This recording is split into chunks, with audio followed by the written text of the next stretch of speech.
The sound comes before the light. A diesel engine, low and deliberate, the kind that gets into your chest before it reaches your ears. 3 seconds. Then it stops. The silence that follows is not peaceful. It is the silence of something that used to run and no longer does. Then the light comes up on a different kind of stillness. A kitchen in Dumfries, Virginia. 5:45 in the morning. The window above the sink holds the last of the dark, that particular blue that has not yet decided to become gray. On the table, a coffee cup gone cold, a folded newspaper, and two hands lying flat against the wood, as if the man they belong to is feeling for a pulse in the table itself. Harold Eugene Marsh is 78 years old. He does not look like a man who just woke up. He looks like a man who has been awake for some time and has spent that time sitting very still with a decision he made several minutes ago and has not yet moved to act on. The apartment is small and organized by a logic that belongs entirely to him. Not the logic of comfort or decoration, but the logic of a man who does not put anything anywhere without a reason. The bookshelf in the living room holds technical publications arranged by year. No photographs on the walls, no trophies, no plaques, nothing that says, "Look what I did." The absence of those things is not humility. It is a different kind of order. He organizes his life around what he knows, not around what he has done. There is one exception. On the shelf inside the bedroom doorway visible from where Harold sits, there is a pair of reading glasses. A woman's glasses, the frame small and slightly oval. Margaret Ann Marsh wore those glasses for the last 6 years of her life. She died in 2018. For a year after Harold kept the glasses on this table within arm's reach. Then he moved them to the bedroom shelf. Not because he was ready, because he had knocked them to the floor twice in a single week and understood he was not living in the apartment correctly yet. Some mornings he looks toward the bedroom doorway. This morning, he does not. He looks at the newspaper. He has read the same sentence 3 times. The words are not difficult. The meaning is not unclear. He is reading it a third time because the first 2 times he read it as information, and this time he is reading it as instruction. The M60A1 restoration project is nearing a final determination. Final determination. He knows what that phrase means in the language of institutions.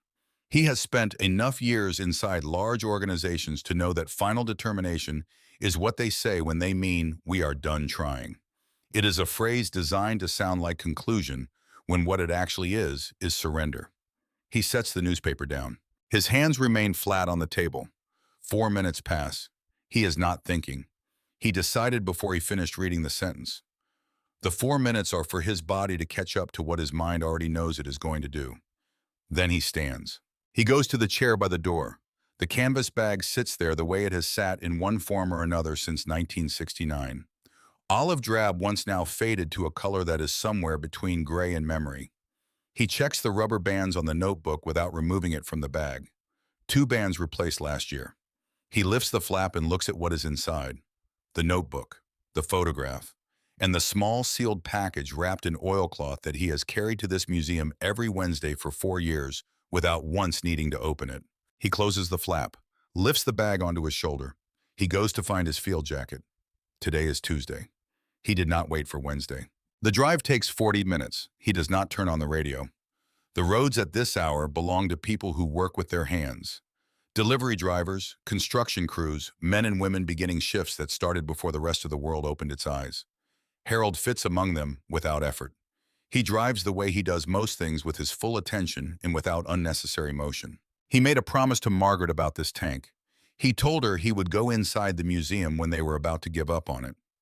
She had looked at him for a long moment when he said that, and then she said, "That is a very strange kind of plan."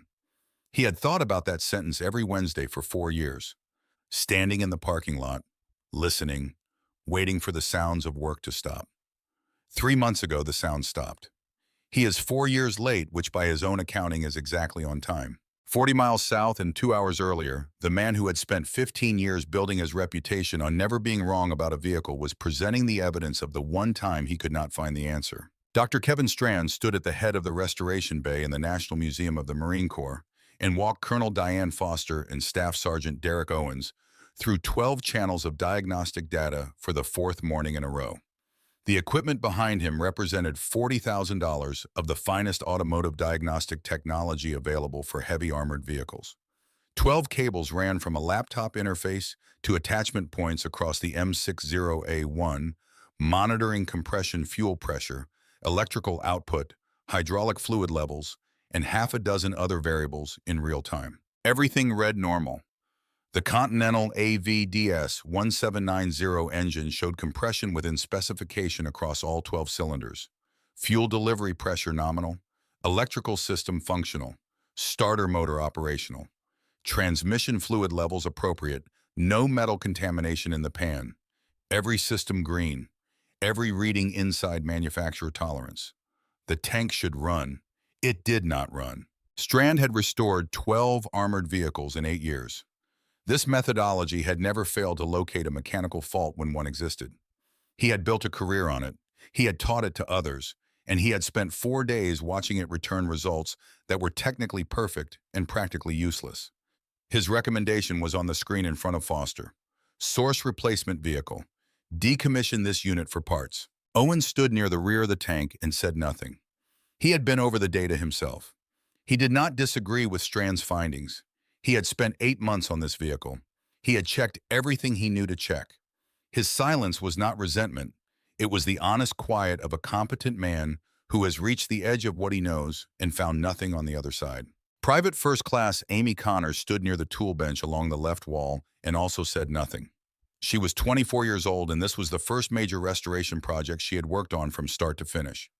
She had her own logbook, her own notes going back 3 months, and one entry from 3 weeks ago that she had raised with Strand and that Strand had closed without following up. She raised it again now. She did not raise it gently. She said, 3 weeks ago, I logged that the auxiliary intake housing was showing an abnormal surface condition. The interior metal was too clean, not consistent with the vehicle's storage timeline. I flagged it. You noted it had no diagnostic value and closed the entry. Strand looked at her with the specific patience of a man who has heard a junior technician challenge a conclusion before and knows exactly how this conversation goes. He said the note she had written described an aesthetic observation. Cleanness of a metal surface was not a functional diagnostic indicator.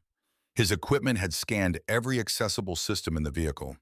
Nothing registered outside parameters. Connor stood her ground without raising her voice. She said she understood that, but she had been inside every accessible section of this vehicle for 3 months, and there was a difference between clean from maintenance and clean from absence. She could not tell him what was absent. She only knew something was. Strand said that was not a measurement. She said no, but it might be a direction. The bay went quiet. Not the comfortable quiet of consensus, but the tight quiet of two people who are both partially right and know it and cannot yet prove the part the other person needs to see. Owens looked at the floor. Colonel Diane Foster stood at the mouth of the bay entrance and watched all of it without speaking.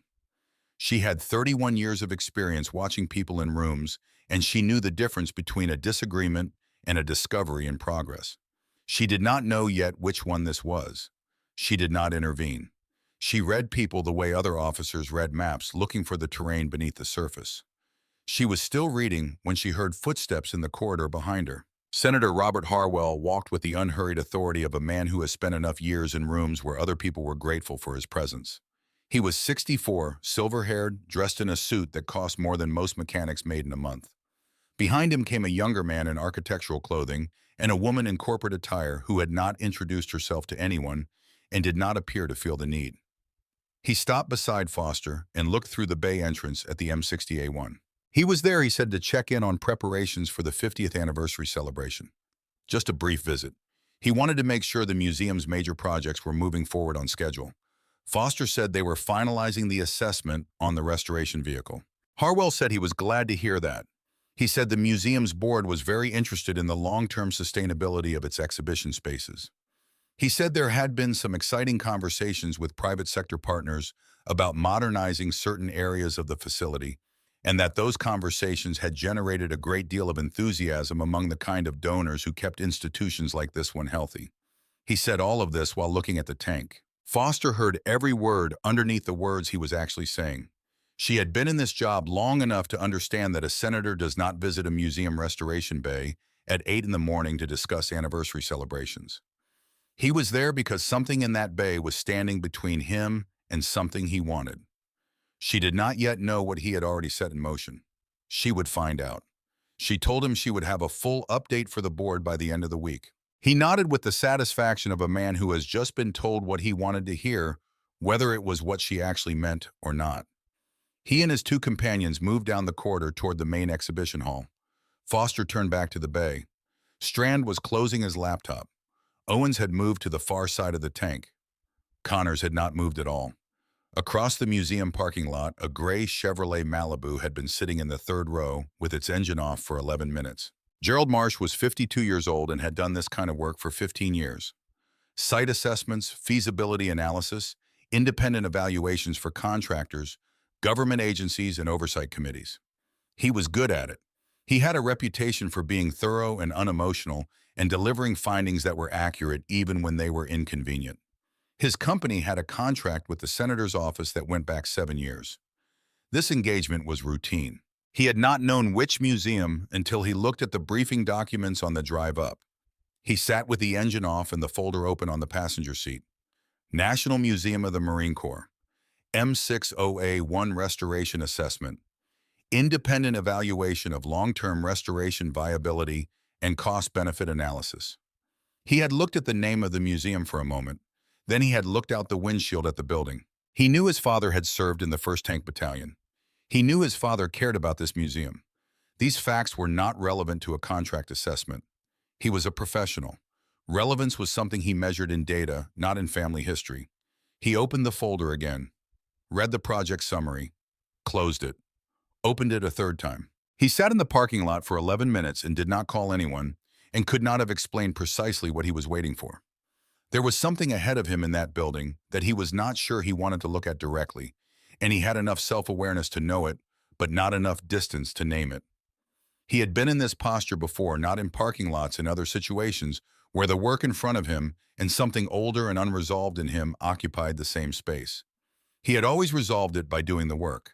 The doing was how he kept the rest of it at arm's length. He picked up the folder, got out of the car. Harold Marsh arrived at the main entrance at 8:47 in the morning and was politely stopped by a receptionist who told him the restoration bay was a restricted access area.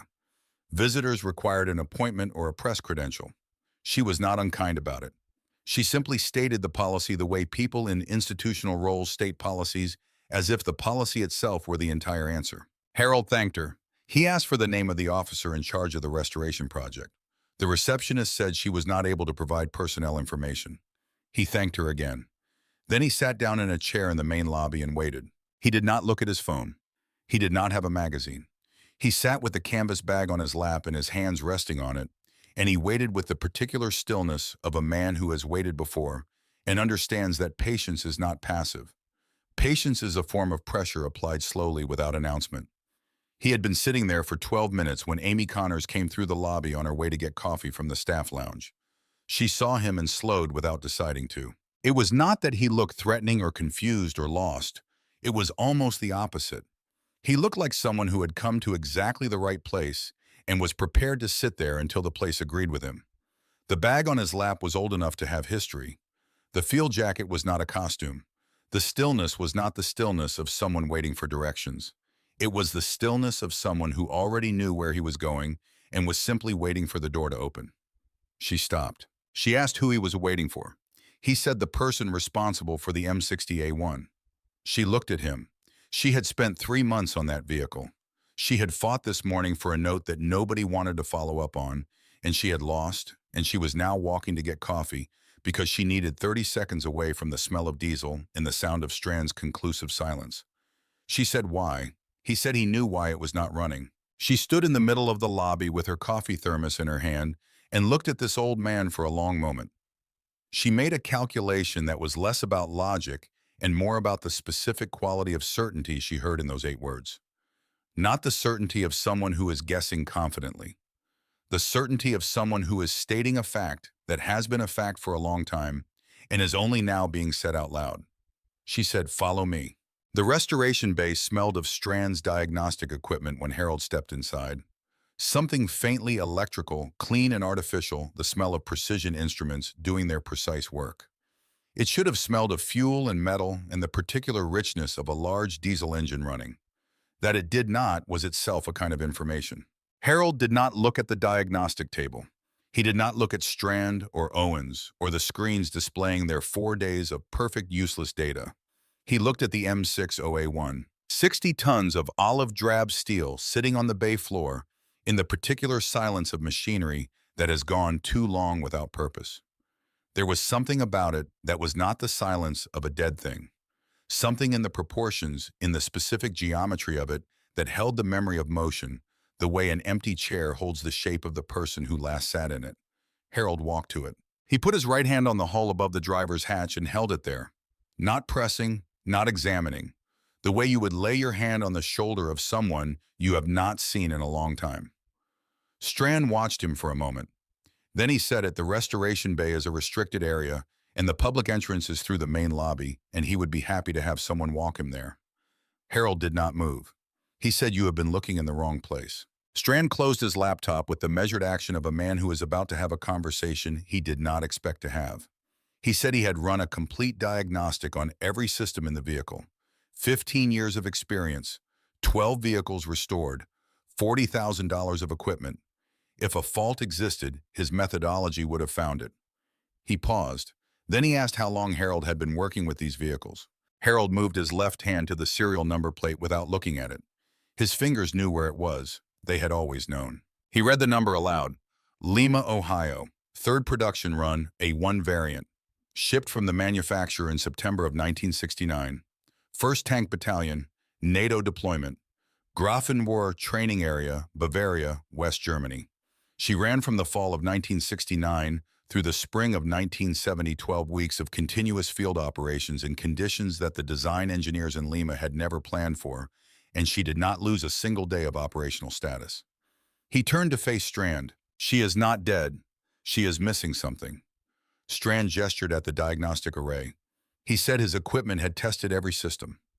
Harold looked at him with the patience of a man who has simplified a complex thing so many times he can do it without effort. "Your equipment tested what is there. It cannot test what is gone." The bay went quiet, not the quiet of agreement, the quiet of a sentence that has just reordered the room. Strand stood with the particular stillness of someone whose methodology has just encountered a category it was not designed to handle. He did not argue. He was too precise a thinker to argue against logic he could not immediately disprove.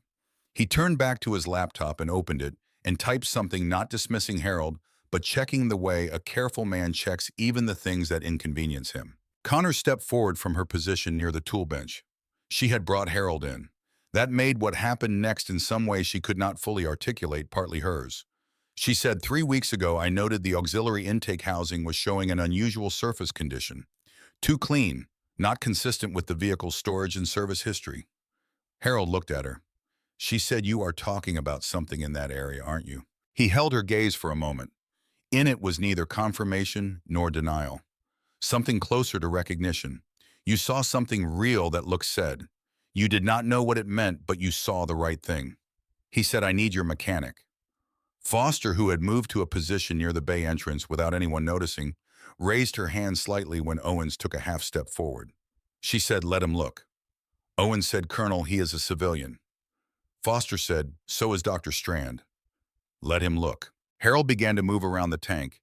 His right hand trailed the hull as he walked. It was not the way the diagnostic crew had moved around it. They had moved around it like an object to be measured. Harold moved around it like a space he used to inhabit, like a room he had lived in for so long that his body still remembered its dimensions even after all these years, even with the hip that had stiffened and the left knee that negotiated with every set of stairs. His body had not forgotten the geometry. He completed most of the circuit and stopped at the rear of the vehicle. He crouched. He ran his thumb along the interior lip of the auxiliary intake housing. He stood. He said, "Who performed the 2001 restoration?" Owens checked his tablet. "Private contractor. Company no longer in operation." Harold said, "Did they document what they removed?" Owens scrolled through the parts manifest.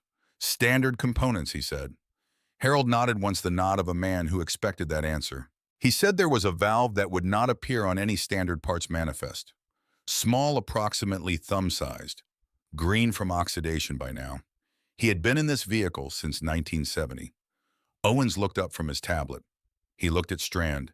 He looked back at Harold. He said there was no valve matching that description anywhere in the record. Harold said, "I know."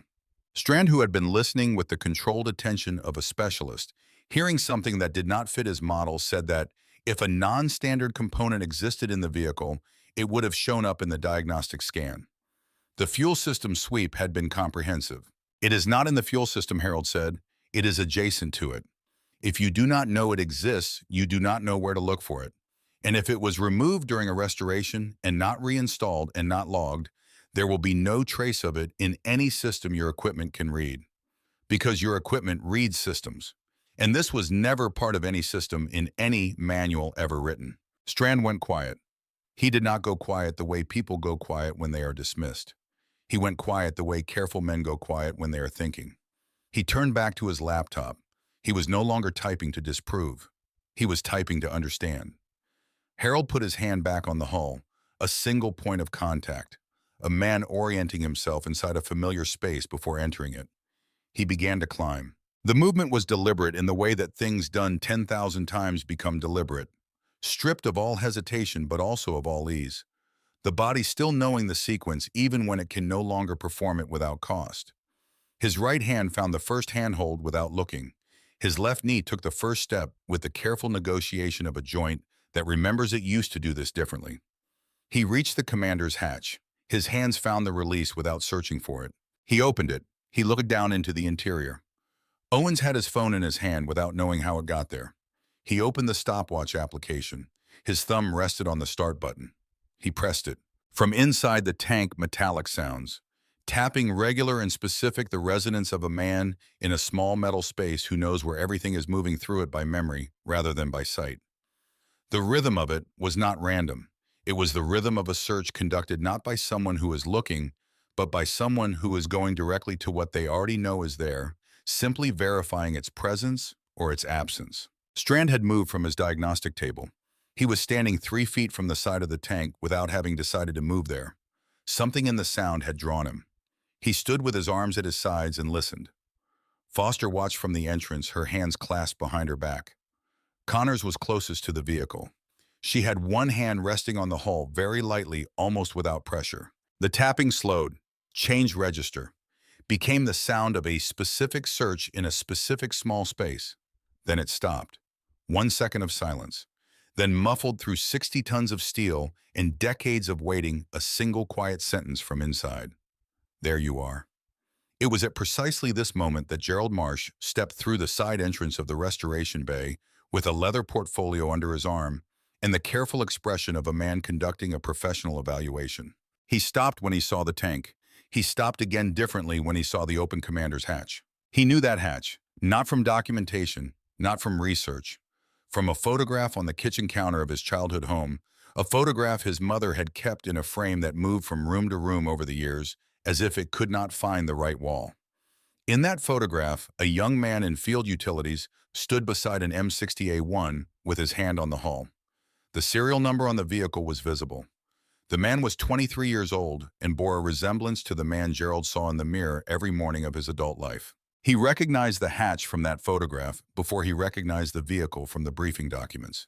He stood in the entrance to the bay with his portfolio under his arm and said nothing. Owens looked up from his phone and said, "Can I help you?" Gerald said his name. Gerald Marsh. Redstone Assessment Group. He had an appointment with Colonel Foster. Owens looked at him, then looked at the hatch, then looked back at Gerald. Foster turned from the tank entrance. She looked at Gerald Marsh the way she had looked at everyone else that morning, as someone to be read and understood. She took in the name, the portfolio, the careful professional expression, and the way his eyes kept returning without permission to the open hatch in the top of the vehicle. She had been in this work long enough to know what it looked like when someone was trying very hard not to be affected by something. She said she would be with him in just a moment. From inside the tank, the tapping had resumed slower now. A man in a very small space making his final measurements. A man who has known the answer for 55 years and is now for the first time in a position to give it. The tapping stopped. Not gradually. Not the way a search winds down when it is narrowing towards something. It stopped clean and complete the way a man stops moving when he has put his hand on exactly what he came for. Everyone in the bay heard it. The absence of sound where sound had been is its own kind of announcement. Owen stared at his phone. Strand stood 3 feet from the tank with his arms at his sides. Foster had not moved from the bay entrance. Connors had her hand still resting on the hull from the moment she had placed it there without deciding to. Gerald Marsh stood with his portfolio against his chest and his eyes on the open hatch, and the particular quality of stillness that comes over a person who is watching something they cannot fully prepare themselves to see. Then the voice came up through the steel. There you are. 4 words, quiet enough that not everyone caught them, present enough that the people nearest to the tank felt them arrive before they processed the meaning. The voice of a man who has been looking for something for a very long time and has not forgotten even now how to be still when he finds it. Harold Marsh appeared at the hatch. He came up carefully, not because he was struggling, but because he was carrying something in his right hand, and he was not going to drop it. He had been inside that vehicle for 3 minutes and 11 seconds. Owens read both numbers from his phone. 23 years, 3 months, 11 days since the last operational attempt on this machine. 3 minutes and 11 seconds from the moment Harold disappeared into the hatch to the moment he reappeared with the answer in his hand. Owens said both numbers in the same flat voice, one after the other, and said nothing else because those numbers were the entire statement, and he understood that adding to them would only diminish them. Harold climbed down.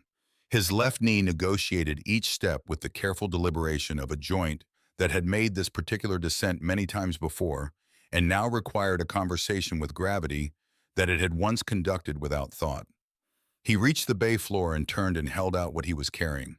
Owens took it with both hands. It was small, thumb-sized. Its original surface was lost under decades of oxidation that had turned it the greenish gray of old copper left in weather. It was lighter than it looked. It did not appear to be the reason a 60-ton machine had been silent for 23 years. Connors crossed the bay in 4 steps. She took the oxidized piece from Owens's hands and picked up a standard M60A1 intake component from the bench and held one in each palm. She did not look at them. She closed her eyes and felt the difference. Weight surface geometry, the specific profile of the mounting flanges. The standard component had been machined to a specification written in a factory. The thing in her other hand had not. She opened her eyes. She said, "What is this?" Harold set the canvas bag on the work table and opened it, and removed the notebook and turned to page 47 and placed it flat without ceremony or announcement. The schematic was hand-drawn in pencil and ink. Dimensions in the margin. Installation angles, torque specifications, failure modes and their indicators. The precise, unhurried work of a 23-year-old who understood even in the moment of making it that this needed to outlast the conditions that had made it necessary. He told them what it was: an auxiliary intake bypass valve, designed to prevent moisture and particulate matter from entering the combustion chamber during extended field operations in sustained wet ground conditions. The factory intake system on the M60A1 was engineered for standard operational parameters.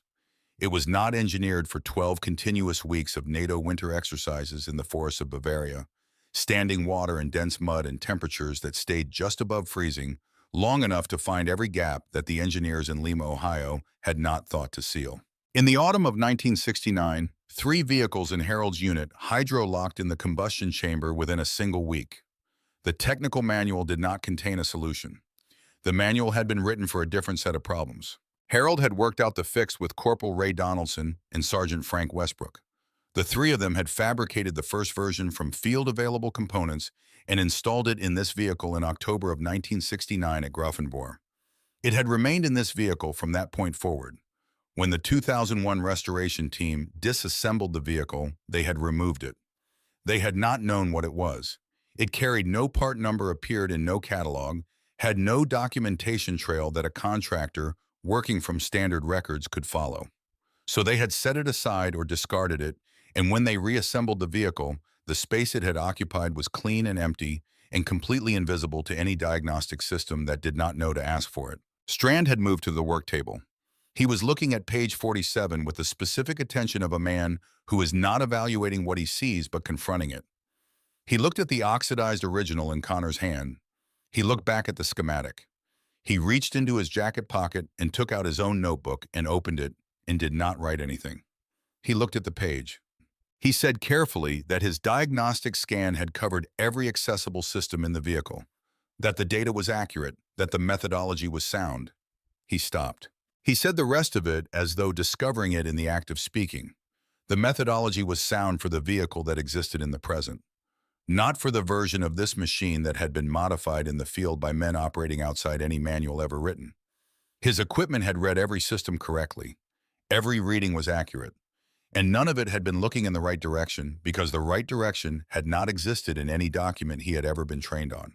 Harold looked at him without impatience. He said your equipment tested what was there.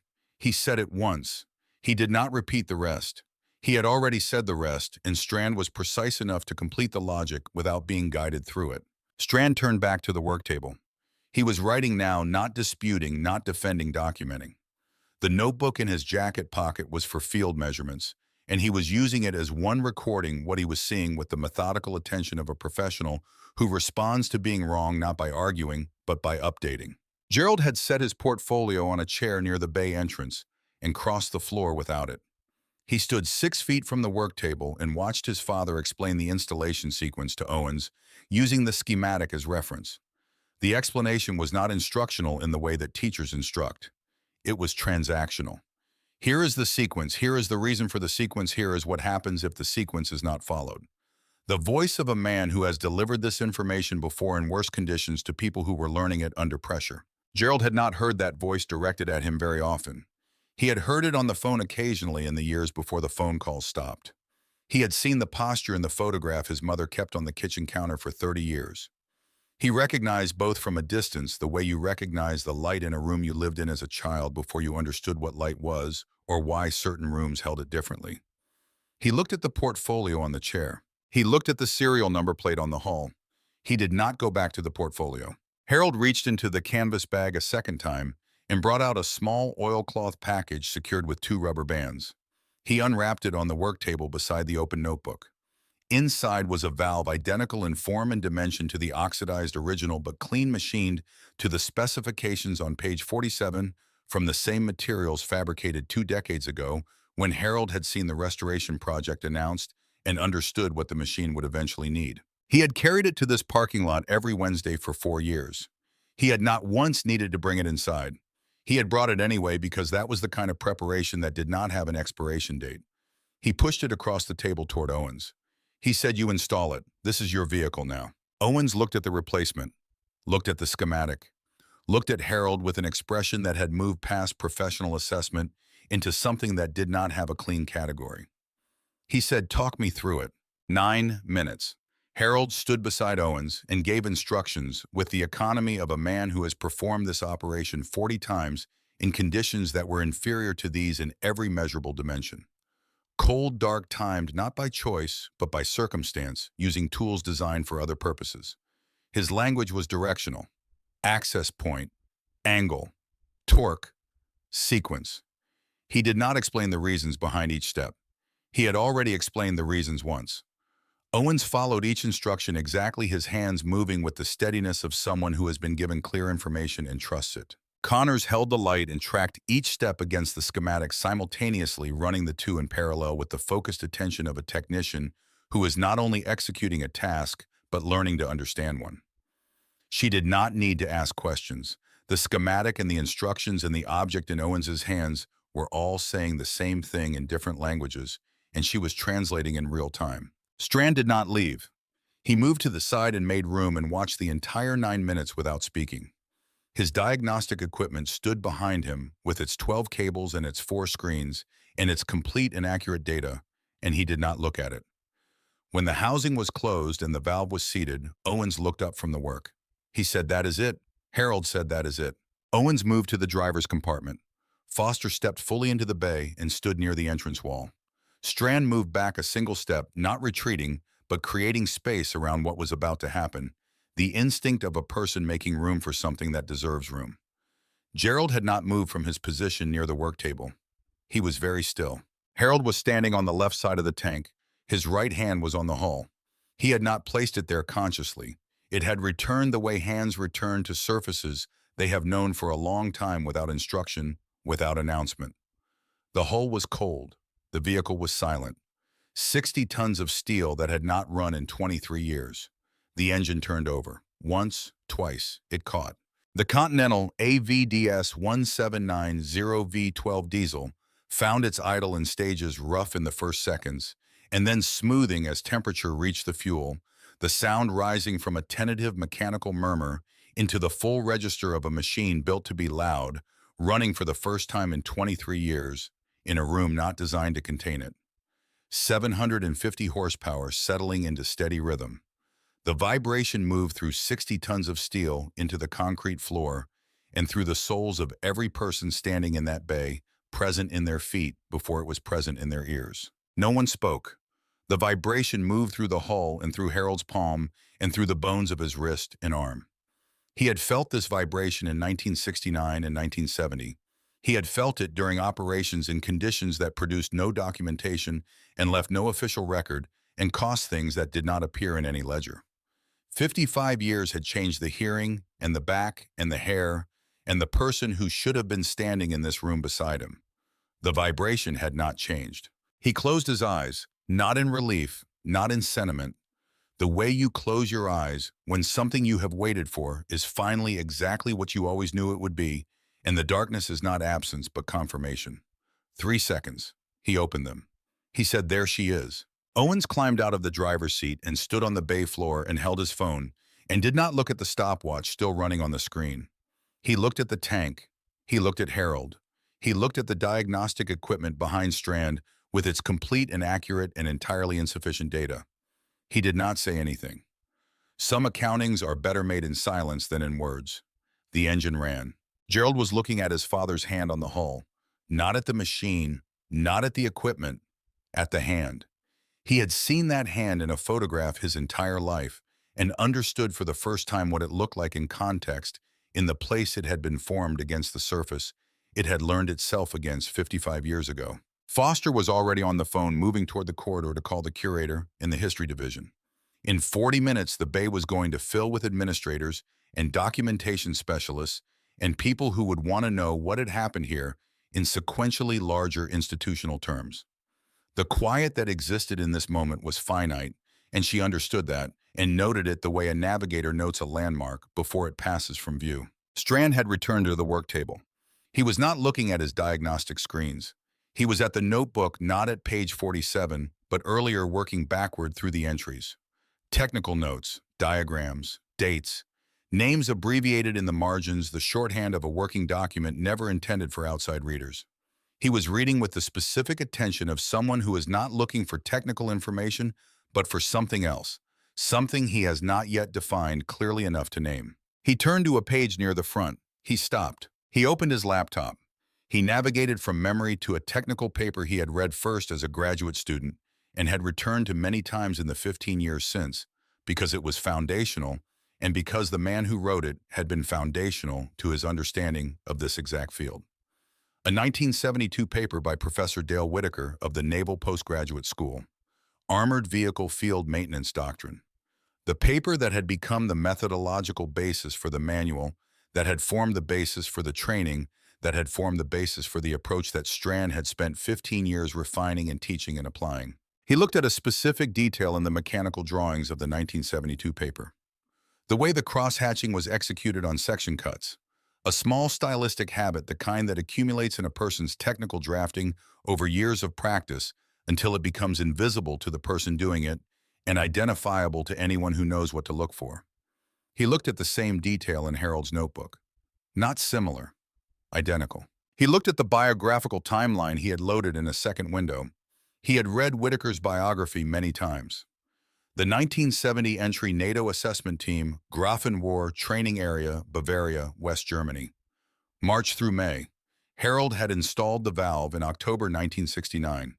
He had submitted the notebook to his commanding officer in February 1970. Whitaker had arrived at Grafenwohr in March 1970.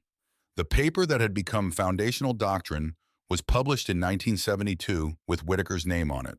Strand sat with the two documents open on the screen and the notebook open on the table beside the laptop and said nothing for a long moment. Gerald appeared at his shoulder. He had moved from his position near the work table while Strand was reading and was now standing close enough to see both screens. He looked at the cross-hatching in the 1972 paper. He looked at the notebook. He said he had read the Whitaker paper. He recognized the drafting style from the notebook. Strand looked at him. Gerald said he had been in the doorway since before the engine started. A pause opened between them that was not uncomfortable but was precise. Two men triangulating the same set of facts from different angles and arriving at a conclusion that neither of them was going to say first. Strand said slowly that the independent evaluation Gerald had been contracted to produce had used his own report as its primary technical foundation. Gerald said he understood that. Strand said that his report had been built on a methodology derived from doctrine whose origins had now become less clear than they had appeared this morning. Gerald said he was aware. A moment. Gerald said he was going to request an extension for additional data collection. He said the additional data was currently sitting on an ammunition crate 20 feet away in a field jacket from a different decade. Strand said that the additional data would also have implications beyond the immediate assessment. Gerald said he understood that too. Strand asked what Gerald intended to do about those implications. Gerald looked at his father on the ammunition crate, who was looking at the running tank with the expression of a man whose full attention has already moved to the next thing, which was simply the fact of the machine running. Gerald said he wanted to understand it first before he decided what to do about it. He said he had spent his professional life making decisions based on complete information, and he was not going to stop doing that because the complete information was inconvenient. It was at this moment that Senator Robert Harwell walked back into the restoration bay. He had heard the engine from the corridor. The sound had reached him while he was in the main exhibition hall, reviewing conceptual drawings of the Novatech interactive installation, which occupied in those drawings precisely the square footage currently occupied by the restoration bay and its 60-ton obstacle. He had walked back through the administrative corridor with the purposeful economy of a man whose schedule had just been interrupted by a development he had specifically arranged not to happen. He came through the entrance and took in the running tank and the people arranged around it, and the notebook on the work table, and Harold on the ammunition crate, and he performed the calculation that men in his position perform, automatically assessing the room for leverage and finding less of it than he had expected to find. He crossed the bay and stood in front of Harold. He said he was glad to see such significant progress on the restoration. He said the board remained committed to responsible stewardship of facility resources. He said that operational status under controlled conditions was one metric among many in assessing long-term exhibition viability. He said all of this in the measured, reasonable tone of a man who has learned to make objectionable things sound like careful management. Harold looked up at him. He said, "You are talking about the space." Harwell said that resource management involved multiple considerations. Harold said you signed a contract for that square footage before the board approved the allocation. Foster has known about it for a month. The engine ran. The floor vibrated. Harwell looked at Foster across the bay. Foster looked back at him with the expression of someone who had just been accurately quoted and was neither confirming nor denying the quote because the accuracy of the quote was sufficient on its own. Harwell looked back at Harold. He began a sentence about long-term institutional planning. Harold said those men served in this vehicle. He said it without inflection, the way you state a map coordinate. Not a sentiment, a fact. He said you remove the machine without knowing what was done in it. You remove the record of what they built and what it cost them to build it. You do not get to unknow that once the machine is gone. The bay was very quiet underneath the sound of the engine. Harwell said that the museum's interpretive mission could be fulfilled through multiple formats and that physical artifacts were one element of a comprehensive approach. Harwell's two companions appeared in the entrance without anyone having noticed them leave or return. Gerald Marsh stepped forward. He said his name and his firm, and he said that Harwell's office had engaged that firm for the independent evaluation of this asset. He said he was not going to file the evaluation on the contracted timeline.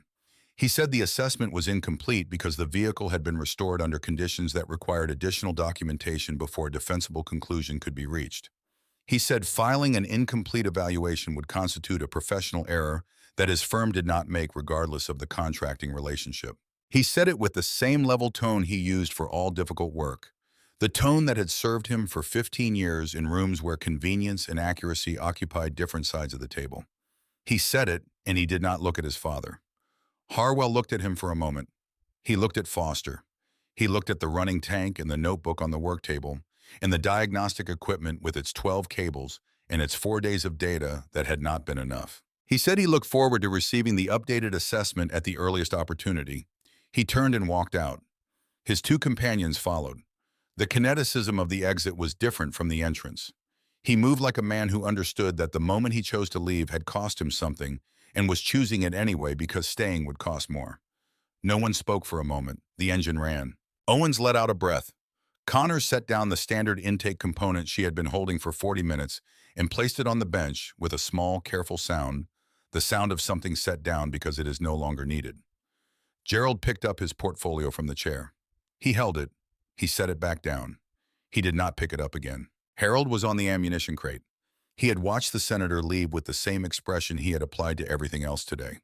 The expression of a man who has rationed his attention carefully and has not allocated any of it to things that will resolve themselves without him. Strand had not moved from the work table during any of it. He was at the notebook again. He had turned past page 47. He was moving toward the front of the document, reading each page with the deliberate attention of someone who is no longer looking for technical answers. He reached the first page. He went still. There was a list, not a diagram, not a schematic. Names 13 of them in the same vertical, careful handwriting as everything else in this document, arranged in a column with service dates noted in the margin beside each one. The first entry dated 1969, the last dated 1971. 13 names that Strand had never seen in no database he had ever accessed, occupying the very first page of a document that had just rewritten everything he thought he knew about the methodology that had defined his career. He looked at the list for a long time. He looked across the bay at Harold sitting on the ammunition crate, with his hand resting on the hull of the running tank, eyes forward, the posture of a man whose work is done and who is sitting now in the specific quiet of someone who has been carrying something for a very long time and has just set part of it down. Strand said it quietly, barely above the sound of the engine directed at Gerald, who was standing nearest to him. He said, "Who are these men?" Strand asked the question quietly, and it hung in the air above the running engine like smoke. "Who are these men?" Harold heard it from across the bay. He did not answer immediately. Commander Thomas Briggs from the History Division had arrived 7 minutes earlier and was standing near the work table with a legal pad, having been called in by Foster and briefed in 2 sentences in the corridor. He was prepared to document whatever needed documenting. He was 20 years younger than anyone else in the room who mattered to what was about to happen, and he had the careful attentiveness of someone who understands he is present at something he will spend the rest of his career trying to explain accurately. Harold was holding the notebook. He had picked it up from the work table after Harwell left and had been holding it since, not reading it. Just holding it in both hands, the way you hold something before you decide to open it one more time in a room full of people who do not yet understand what they are about to receive. He looked at Briggs. He looked at Owens and Connors and Strand and Foster and Gerald standing at different distances around the bay, with the engine running underneath all of them. 1 second passed in which something moved across Harold's face that was not quite doubt and was not quite hesitation, but was something between the two. Something private, the expression of a man asking a question internally that he would not have been able to articulate if someone had asked him to. Whether these people in this room with their diagnostic equipment and their portfolio assessments and their institutional calendars actually wanted to know about 13 men who had been dead for decades. Whether that knowledge had a home here, or whether it would arrive and find no place to land. Then Connor said, "You told us you were not the only one who built this." She said it simply, not as a prompt, not as encouragement, as a fact she had recorded and was now returning to its owner. Harold opened the notebook to the first page. He read each name as Briggs wrote it down. He read them in the order they appeared, which was not alphabetical and not by rank, which was by when they had come into the work, which was its own kind of sequence and its own kind of respect. Corporal Ray Donaldson, Sergeant Frank Westbrook, Private First Class Leon Hayes, Corporal Arthur Barnes, Lance Corporal Bobby Greer, Private First Class James Caldwell, Staff Sergeant Marcus Ford, Corporal Raymond Duke, Private First Class Anthony Ross, Sergeant William Hodge, Corporal Peter Nance, Lance Corporal Frank Morrow, Private First Class Samuel Todd. He stopped. He said, "Master Gunnery Sergeant Harold E. Marsh." Briggs looked up from the legal pad. He asked whether any of these men were still living. Harold was quiet for a moment. Not the quiet of searching for an answer. The quiet of a man who has known the answer for a long time and carries it in a specific location and takes it out and looks at it with the same care every time. He said, "I am the last one. 36 years. He said it with the same precision he applied to everything account, not a lament. The engine ran under it. Connors was standing close enough to hear every word, and she looked down at her hands when he said it, not from avoidance, but from the particular response that comes over a person when something large lands in a small space and the body needs somewhere to put it. She was 24 years old. Every man on that list had died younger than she was now. She had spent 3 months working on the machine those men had helped to build, and she had not known their names until 60 seconds ago. She did not say anything. There was nothing to say that would not diminish what had just been said. Briggs asked whether Harold had documentation of the men's service beyond the notebook. Harold set the notebook on the work table and reached into the canvas bag and brought out the photograph and placed it face up without explanation between himself and Briggs. 13 men. This tank. Grafenbohr. October 1969. The serial number visible on the hull behind them. He turned it over. 13 names in the same vertical hand written on the back in the field, sometime after the photograph was taken, preserved by nothing more than the quality of the paper and the discipline of the man who had put them there. Briggs reached for it. Foster got there first. She took it with both hands and looked at the faces. Young men in field utilities, the dust and the utility of it, the ease of people who have worked long enough in close quarters to stand near each other without performing anything. She turned it over, read the names, turned it back, looked at the serial number on the tank in the photograph.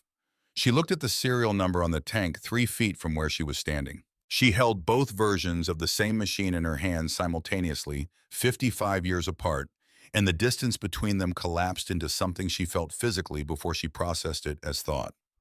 She said these men. Harold said Donaldson could fix anything with wire and profanity. He said Westbrook ate his field rations cold because he claimed it built character, and nobody argued with him about it because he was probably right. He said Hayes could fall asleep in a moving vehicle during a training exercise and wake up with the exact bearing they needed for the next waypoint, as if sleep was just another form of navigation for him. He continued, not eulogies, not remembrance in the formal sense. The specific, unrepeatable details that make a person irreducible to their name, the things that only accumulate in someone who was there and paid attention.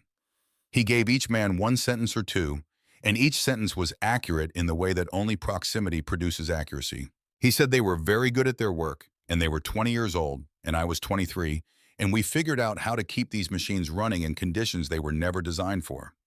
He stopped. He said, that is the whole story. That is all of it. The engine ran. Owen sat down on the ammunition crate next to Harold. Not because he was assigned there, or because protocol indicated he should be, because it was the right place to be, and his body understood that before his rank did. They sat for a moment without talking. The room had been full of talking since Harold arrived, and now it had reached a place where the talking was finished not because everything had been said, but because the most important things had been, and what remained needed something other than words to settle into the right shape. Owen said, what were they like when things went wrong? Harold looked at the tank. He said Barnes never raised his voice when things went wrong. He said the more serious the situation, the quieter Barnes got, and when Barnes went completely silent in the middle of a problem, you knew you were about to see something that would solve it. He said Greer did the opposite, and it worked equally well for him because his noise was productive, it had direction, and it brought everyone in the immediate vicinity to the same level of urgency at the same time, which was its own kind of skill. He said these things looking at the tank and not at Owens, and Owens listened the same way. Looking forward, 2 men sitting with the same orientation. The posture of people who have learned that certain conversations are easier when you are both looking at the same thing. Strand waited until Briggs had finished his notes and crossed the bay to make a phone call, and Foster had stepped out briefly to update the curator. He waited until the bay had reached a manageable quiet. Then he crossed the floor to Harold without his laptop, without his legal pad, without any of the instruments that had defined his presence in this room for 4 days. He stood. He said that the diagnostic he had performed was the correct diagnostic for every vehicle he had worked on before this one. Harold said yes. He said it was not the correct diagnostic for this vehicle. Harold said no. Strand said the difference was a field modification installed in 1969 by a crew chief who was still alive. He said that was not a category his methodology accounted for. Harold said your methodology is correct for machines maintained by the book in conditions the book describes. This machine was modified in the field to survive conditions the book did not describe. Those are different objects that happen to share a serial number. Strand was quiet. Then he said he should have asked more questions before he wrote the recommendation. Harold looked at him. He said you ran the right tests for what you knew to look for. You simply did not know what to look for. That is what I am here for. Strand absorbed this. He looked at the tank. Then he said there was something else. He described the 1972 paper. He described Whitaker's arrival at Grafenvohr in the spring of 1970. He described what he had found when he looked at the cross-hatching in the technical drawings. He said all of it plainly, the way you deliver information that reflects badly on something you care about clearly and without mitigation, because accuracy is the only form of respect the situation deserves. Harold listened without surprise. He said he had known Whitaker came to Grafenvohr. He said he had submitted the notebook to his commanding officer in February of 1970 and had never received a response. He said the doctrine had appeared under a different name in 1972, and he had seen it and understood what had happened. Strand said, and you said nothing. Harold said I was angry for a period. Then I understood that the work being used was what mattered. His voice carried no residue of the old anger, and no performance of peace with it either. It was the voice of a man who has genuinely resolved something and does not need it acknowledged. He said the 13 men on that list did not need their names on a doctoral paper. They needed the machines they sat inside to function correctly in the conditions they were actually operating in. Strand said he intended to contact the Doctrine Review Office. He said he would use his name and his 15 years, and he would request a formal attribution review. He said he understood it might not change the historical record, but that the request would itself become part of the record. He said he would put all 14 names in the recommendation, not 13. Harold looked at him for a moment. He said, "Suit yourself." It was the closest thing to acceptance that his voice was capable of, and Strand received it as the significant thing it was. Gerald found his father after Strand had returned to the work table.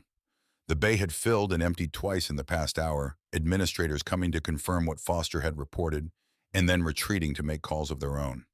The machine was still running. No one had turned it off. No one wanted to be the first to do it. Harold was alone on the ammunition crate for the first time since Owens had left to brief a junior technician.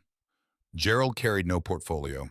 He had left it on the chair by the entrance, and it remained there uncollected, the only object in the bay that was not where it was supposed to be. He sat down on the crate beside his father. There was a gap between them, not unfriendly, calibrated the gap of two people who have spent a long time in each other's vicinity without occupying the same space. He said, "Did you know what this project was before you came in this morning?" Harold said no. Gerald said, "I knew who operated the 1st Tank Battalion at Grafenvohr. I knew you cared about this museum. I knew both of those things, and I still did not connect them until I was sitting in the parking lot looking at the building." Harold waited. Gerald said he had sat in the parking lot for 11 minutes without being able to explain to himself what he was waiting for. Harold said, "I know what that is." Gerald said, "I was parked out there while you were standing at the front desk." A pause. Harold said, "I sat in this parking lot every Wednesday for 4 years and did not go in." He said it without self-examination or apology, as a parallel data point, something offered rather than declared. Gerald turned this over. He said he had recognized the handwriting in the notebook. He said he had seen that handwriting before. He said there had been a folded piece of paper in the bottom of a wooden toy chest when he was 10 years old, and when he had asked his mother what it was, she had said it was his father's work. He said he had kept the paper in the chest and that it had still been there when he went to college, and that he had not thought about it in 30 years until he saw page 47 this morning. Harold was quiet. He said, "I packed quickly. I did not realize." Gerald said it was a schematic for the valve. Harold said yes. Gerald said you put your only backup copy in a 10-year-old's toy chest. Harold said he had not had many places he trusted to be safe at that particular time. He said he had trusted Gerald with it. The word trusted arrived in the space between them with the weight of everything that had not been said over 30 years. Not an accusation, not a gesture toward reconciliation. A fact offered in the same register Harold offered all facts as something that had been true all along and was only now being confirmed aloud. Gerald looked at the tank. He looked at his father's hand resting on his knee, the same hand that had been on the hull all morning.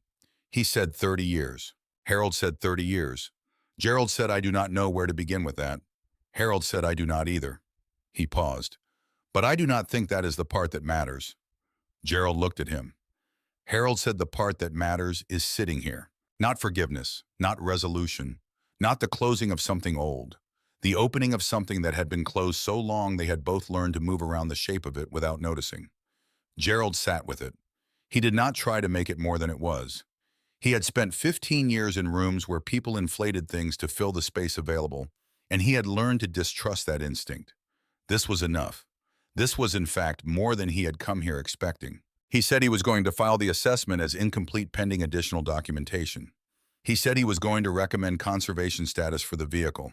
He said he was going to put the recommendation in writing with his full name on it and deliver it directly to the board rather than through Harwell's office. Harold said that will cost you the contract. Gerald said probably. Harold did not say anything. Gerald did not need him to. What happened in the following 60 days did not arrive with the drama of the morning that had set it in motion. It arrived the way most meaningful things arrive incrementally, in the language of institutional correspondence and documentation and process, which is slow and procedural and entirely unsexy, and which produces in the end outcomes that endure longer than the morning that caused them. The 13 names from page 1 of the notebook entered the official record of the Marine Corps History Division. Strand made the call he had promised to make and used his name and his 15 years, and the documentation History Division provided, and the attribution review process was opened and would take time but had begun, which was different from not having begun. Gerald filed his assessment and lost the Harwell contract, and gained without seeking it a reputation in certain circles for the kind of work that could not be purchased in the direction of a preferred conclusion. 3 weeks before the 50-year anniversary celebration, a letter arrived at the museum from a woman in Macon, Georgia. Her name was Patricia Donaldson Webb. She was 67 years old and had found a news item about the M60A1 restoration and the Field Bible exhibit through a grandchild who tracked these things on the internet and had thought she should see it. Her father was Ray Donaldson. She had not known until she read the item that her father's name was in a notebook that had been carried in a canvas bag for 55 years. She had not known until she read it that her father had been one of the people who figured out how to keep those machines running in conditions no one had planned for. She asked if she might come to the opening. Foster called Harold to tell him. He said tell her what all of them did. Not just her father. Tell her all 13 names and what the work was, so she arrives knowing she belongs to something larger than one name. Foster did this. On the evening before the exhibit opened, after the last of the installation crew had finished, and the cases were sealed and the lighting was set, Amy Connors stayed in the room alone. She had asked Foster if she could have 20 minutes, and Foster had said, take what you need. She stood in front of the central case where the notebook lay open under glass. Page 47, the way Harold had specified.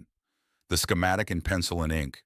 The handwriting of a 23-year-old who had known it needed to outlast the conditions that made it necessary. She had written a note in her own logbook 3 weeks before any of this happened. She had written that the intake housing was too clean. She had been right about that observation, and she had not known what it meant.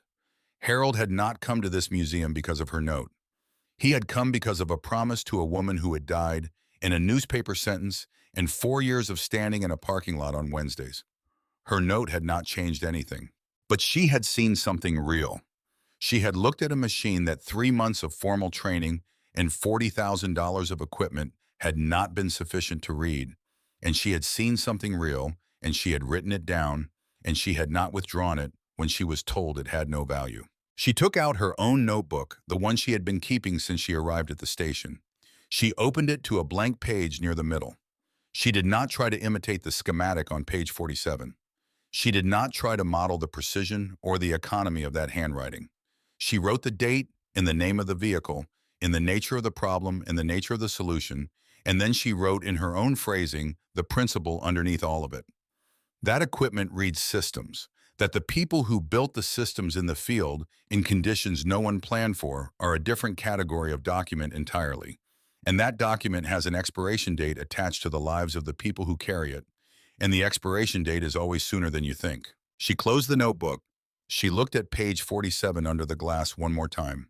She turned off the light when she left. Patricia Donaldson Webb came to the opening with a grown son who had taken the day off work and did not fully understand why they were there until he stood in front of the first panel and read the 13 names, and his mother put her hand on the glass case and did not speak for a long time. She was 67 years old, and her father had died when she was 19, and she had spent 48 years not knowing this specific thing about him, and now she knew it, and the knowing did not reduce the grief of not having known sooner. It added something to a different part of the same place. Harold stood in the far corner of the exhibit room and watched her. He had dressed for the opening without thinking about it, the field jacket and the plain clothes of a man who does not dress to be seen. He watched Patricia Donaldson Webb stand at the glass case, and he was not present in any documentary sense. He did not introduce himself or seek to be recognized. He was there the way a person is present at a thing they have waited for, quietly, at the edge, in full awareness that the center of the moment does not belong to them. He had asked himself in the restoration bay 3 weeks ago whether anyone would actually want to know about those 13 men, whether the knowledge had a place in this world, or whether it would arrive and find nowhere to land. He had his answer. He did not need to articulate it. He simply looked at the woman in front of the case with her hand on the glass and let the answer be what it was. 2 weeks after the exhibit opened, Harold sat at the kitchen table in the apartment in Dumfries and looked at the number on his monthly statement. The Defense Finance and Accounting Service had been deducting incorrectly from his pension for 8 years. The error had originated in a transcription discrepancy between two different record systems, a discrepancy that had persisted because correcting it required documentation that the official systems could not locate. The documentation had now been located and verified. The correction had been applied. The back payment would follow. He looked at the number for a while. He looked toward the bedroom doorway. He picked up the phone. Gerald answered on the second ring. Harold said the pension was corrected. Gerald said he was glad to hear that. A pause. Harold said, "You made a call." Gerald said he had made several. He said the documentation from the museum had provided the verification that the official channels had been unable to locate on their own. He said it was a matter of connecting the right file to the right desk. He said it was the kind of work he had been doing for 15 years, and this particular application of it had not been difficult. Harold said, "I appreciate it." For a moment, neither of them spoke. This was different from the silences that had characterized 30 years of distance. That silence had been the silence of two people on opposite sides of a closed door. This silence was two people standing in the same hallway, close enough to hear each other breathe, figuring out how doors work. Gerald said he was going to be in the area the following month for a different engagement. He asked if Harold wanted to get coffee. Harold said yes. The conversation ended there. It was 23 words long from Harold's first sentence to his last. It was the most substantial phone call they had conducted in 15 years. He set the phone on the table and looked at the statement again. He did not celebrate the correction. He noted it with the satisfaction of a man for whom accuracy finally achieved is its own sufficient reward. 8 years of an error had not broken him. The correction of the error did not restore anything that the error had taken from his actual life. The coffee he had not bought, the distances he had not driven, the small economies of a man on a fixed income who had believed the fixed amount to be less than it was. What the correction gave him was not what it returned. It was something smaller and more durable. The confirmation that the record could be made accurate, that the mechanisms existed, that the right information in the right hands eventually found the right desk. He thought about the 13 names now formally in the Marine Corps history record. He thought about Patricia Donaldson Webb's hand on the glass. He thought about the notebook in its case under the lights on page 47. He looked toward the bedroom doorway. He said, "Some of it, Margaret. Not all of it, but some." He stood and put the kettle on. June came with the specific heat of a Virginia summer that had decided to arrive early and without apology. The 50th anniversary of the museum fell on a Saturday with a sky that offered no clouds and no shade, and the kind of sun that makes the metal surfaces of vehicles uncomfortable to touch for anyone who has not spent enough time near them to develop the necessary indifference. Harold left the apartment at 8:30. He went down the stairs and past the chair where the canvas bag sat. He was at the car before he noticed. He stood beside the driver's door for a moment. He was aware of the absence the way you are aware of a sound that stops as a presence rather than a lack. The bag had been on his shoulder or within arm's reach for 55 years. Its weight had changed over time. The notebook was in a museum case now. The photograph was in a document archive. The oilcloth package had been unwrapped and its contents installed. The bag held very little of what it had once held, but he had put it on every morning for 55 years, and he had not until this morning left without it. He stood at the car for 15 seconds. He got in. He drove to the museum without the bag. Gerald was already there when Harold arrived. He was standing near the outer exhibition area with a cup of coffee, wearing clothes that suggested he had thought about what to wear and had resolved that question in a direction that was neither formal nor careless. He saw Harold cross the parking lot and raised his hand. Not a wave, just an acknowledgement. Harold raised his own hand in return. The same gesture. They walked to the observation area together and did not talk much on the way, which was not uncomfortable, which was its own kind of progress. At 11 o'clock, the M60A1 was brought out. The engine was audible from the parking lot. Not symbolic, not ceremonial. The actual sound of the actual machine running at operational capacity in the summer heat, the Continental 512, turning over at a register that required your chest to participate. People turned toward the sound before they saw the vehicle. The sound arrived first, which was the correct order. Harold climbed into the commander's cupola. He moved the way he had always moved with these machines. The negotiation between memory and current capacity, the body knowing the sequence and accepting the cost. He settled into the position and put his right hand on the hull and looked forward down the demonstration course. Gerald watched from the observation area. He watched his father's hand go to the hull, and he understood for the first time in context what that gesture meant. He had seen it in the photograph on the kitchen counter for 30 years. He had seen it in the restoration bay on the morning when the engine started. He understood now that it was not habit and not sentiment and not any kind of performance. It was contact. The particular contact between a person and the thing they were responsible for, the tactile confirmation that it was present and real and could be counted on. The hand of a man who had never stopped being responsible, regardless of whether anyone had continued asking him to be. The tank moved. It moved the way large things move when they have been correctly maintained and correctly understood with the authority of something that knows what it is for. The vibration carried across the ground and into the feet of the people watching that particular frequency of the machine at work, which was the same frequency Harold had felt through his palm in 1969 and 1970, in conditions that the engineers in Lima had not accounted for, and that had not in the end broken the machine or the men who kept it running. Harold looked forward and did not smile. He had nothing to perform.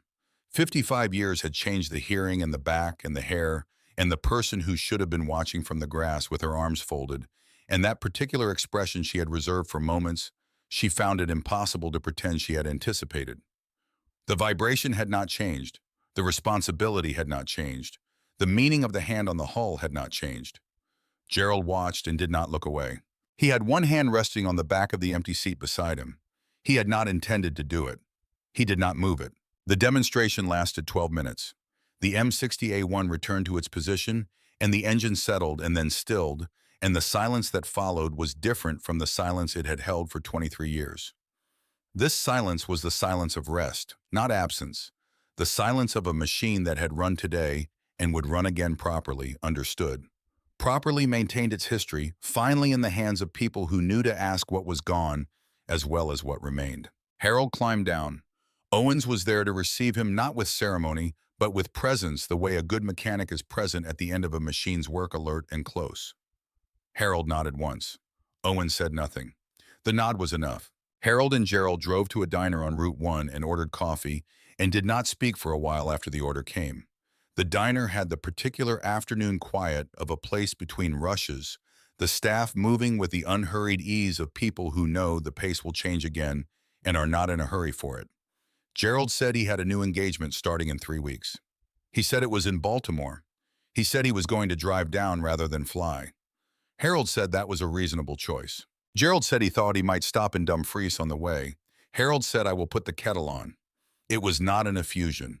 It was not the language of men who had found their way back to each other in a morning of large moments and decided that everything was therefore resolved. It was the language of men who had agreed to start, which is a different and more durable thing. It was an invitation made in the vocabulary of the ordinary, which is where most things that matter actually live. Gerald said, "Good." Harold got home at 4:15.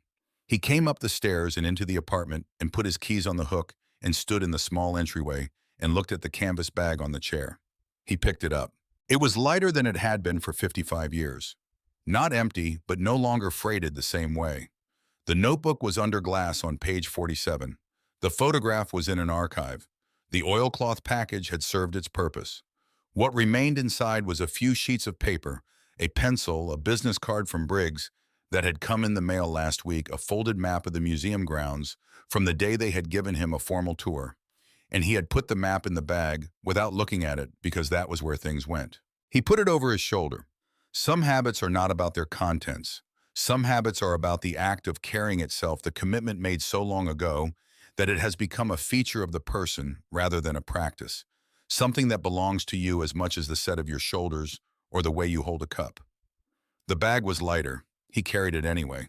He went to the kitchen and put the kettle on and sat at the table. He did not open a technical bulletin. He did not read anything. He sat in the specific silence of an apartment where the primary work has been done, and what remains is the ordinary work of continuing, which is not a lesser kind of work, which is in fact the work that requires the most endurance and receives the least recognition, which was something Harold understood entirely without needing it said. The kettle began its sound, that particular rising note that means the water has decided. He looked toward the bedroom doorway. The glasses were on the shelf and the light coming through the window at an angle that changed in color depending on the time of day and the season, and that at this particular hour in June was the warm particular gold of late afternoon, the light that does not last. He said you were right about the plan. He sat with it for a moment. The engine sound from the museum's demonstration course had been audible from the parking lot. She would have been able to hear it if she had been there. She would have recognized it as the sound the story had been moving toward all along the way. She had always recognized things before they fully arrived, with that quality of attention that saw the shape of what was coming before it came. He stood to pour the water. The canvas bag hung on the back of the chair, lighter than it had been since 1969. Carried anyway. The way some things are carried long after the weight that made them necessary has changed because the carrying itself has become the point. Because some acts of fidelity are not to a thing, but to the commitment that the thing once represented, which does not expire when the thing is gone. Outside the window, the June light was doing what June light does in Northern Virginia at the end of the afternoon, which is to make everything look briefly like it costs nothing. Like the world is offering it freely, like the ordinary evening is a gift rather than a continuation. Harold poured the water. He sat back down. The apartment was very quiet and entirely his, and full in every corner and in every considered object, and in the sound the chair made and the weight of the bag behind him, with the specific presence of a life that had been lived on its own terms, which is the only life that remains intact when you sit at the end of a long day and ask it to account for itself. He drank the coffee. He let the evening come.